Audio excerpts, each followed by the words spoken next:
Well, I think it's important to start by thinking about what investors, especially long-term investors, are looking for. I think they're looking for consistency, they're looking for clarity, they're looking for a more robust sense of the risks and the opportunities that are on the horizon.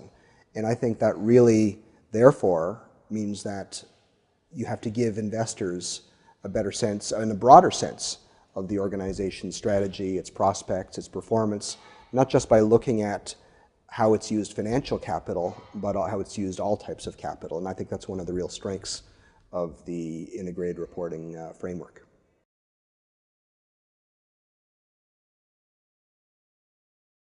Well, it's important to think about the brandscape, so to speak, today. The fact that brands are having an enormous challenge building and maintaining trust. Trust is threatened and is lower in business, in governments, in traditional sources of authority. But at the same time, trust is absolutely essential at a time when so much of the value of an organization, of a company, comes not from its hard assets, its financial and physical assets, but from its reputation and from intangibles. And finally, trust is really fragile as well, right? It's very easy to lose trust because as citizens, we're all walking around with global publishing power in our pockets. And so I think when it comes to a brand, what integrated reporting can really do is really be aligned with the values of that brand and really enhance the organization's reputation for transparency, not just in how it's using financial capital, but how it's using all types of capital.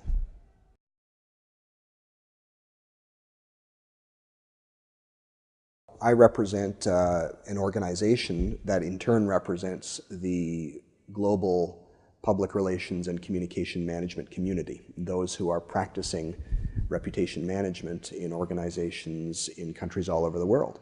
And so from our standpoint, we don't need any convincing that an organization's value is now so much tied up, not in its physical and financial assets, but in assets such as reputation. And so my goal is that organizations, far-sighted organizations that want to attract long-term capital and enhance their relationships with their stakeholders and therefore their reputation and business value, adopt integrated reporting as the norm and see it not just as an advancement in financial reporting, but an advancement in corporate reporting.